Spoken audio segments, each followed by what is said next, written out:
The media and the political establishment is so desperate to prevent Donald Trump winning the presidency, they're now helping to foment an environment which could lead to an assassination attempt against the Republican frontrunner. Trump has been under Secret Service protection since last year. He wears a bulletproof vest at all public events. And that's because every single day on social media, hundreds if not thousands of people threaten directly or call for the assassination of Donald Trump. Go and compare the amount of death threats on Twitter being made against Trump to those made against Hillary or Bernie Sanders. It's literally 100 to 1. You've got political pundits and leftists joking every week about Trump being assassinated. Trump supporters are also being harassed and threatened with violence simply for expressing their political opinion. There's no louder progenitor of hateful, vitriolic, violent rhetoric than the anti-Trump crowd. So why is Trump himself being blamed for violent rhetoric? Is Fox News reporting on the deluge of death threats being made against Donald Trump? No. They're too busy lying about a Trump campaign staffer grabbing a woman by the arm and claiming it was some kind of vicious assault. I mean, look at this video, and then look at how the poor victim, Michelle Fields, reacted on Fox News. This has to be, aside from my father's death, the worst experience I've gone through. Someone had grabbed me tightly by the arm and yanked me down. I almost fell to the ground. She acts like the Trump staffer was manhandling her like King Kong or something. Almost threw her to the ground. The worst thing in her life besides her father dying. Give me a break. But the media supports her lies because they can use this as part of the coordinated demonization campaign to claim that Trump is encouraging violence. Is CNN reporting on the deluge of death threats being made against Donald Trump? No. They're too busy giving a platform to the extremist who tried to attack Trump in Ohio, making him out to be a reasonable guy. This is an individual who said he was prepared to become a martyr while planning this attack. Imagine if a crazed right-wing extremist who called himself a martyr had tried to get up on stage and accost Hillary Clinton. Would CNN be trying to legitimize and humanize that guy? Would they call him a protester? Oh, and Twitter, which bans conservatives for having the wrong politics, still gives this guy a platform, sending the message to thousands of other potentially violent lunatics. You too can become a media star by physically attacking Donald Trump. Then look at what happened in Chicago. Imagine if Donald Trump supporters had crashed a Bernie Sanders rally, firing guns, blocking ambulances, assaulting people, waving Nazi flags. Would the media describe them as peaceful protesters? No, yet that's all we've heard since Chicago. This is the classic leftist social justice warrior tactic. Stage violence and then claim you're the victim.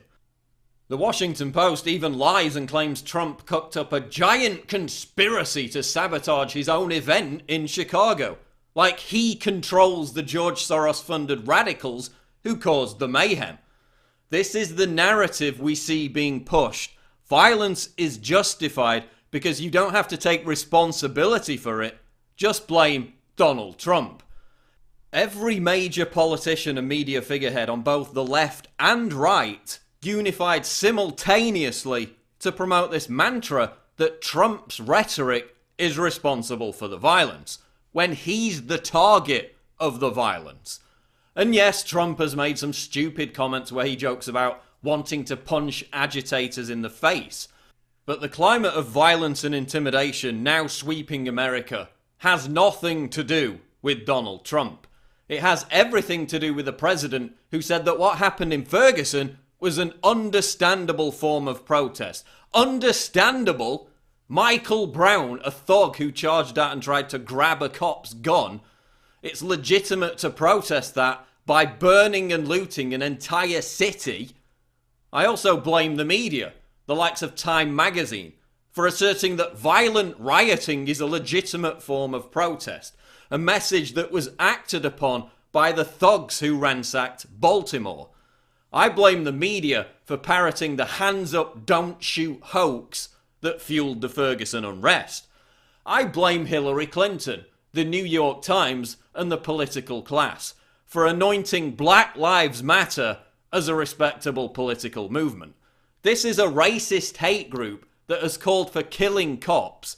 Its supporters have actually killed cops and planned to bomb police stations. The ideological guru of Black Lives Matter is a convicted cop killer who is on the FBI's most wanted terrorist list.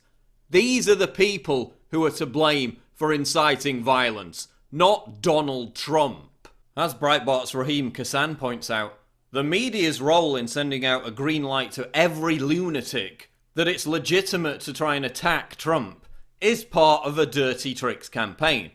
Quote, as a human being and as a former Politico, I dread what I've seen, writes Kassan. Something very bad could be about to happen. By forcing security to be more oppressive at his rallies, by forcing Trump to stand further away from his audience, this is part of a move to intimidate and derail Trump and his supporters. So mark my words, Saturday's incident in Ohio won't be the last time some unhinged left-wing lunatic tries to attack Donald Trump. When it happens again, and even God forbid if it's an attempt on Trump's life, the media and the political class will blame Trump and his supporters. Well, I'm here to tell you right now, the blood will be on the media's hands.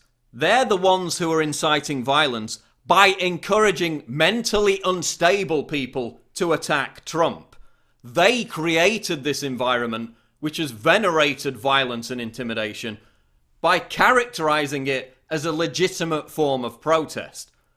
And they're who you should blame if anyone tries to assassinate Donald Trump.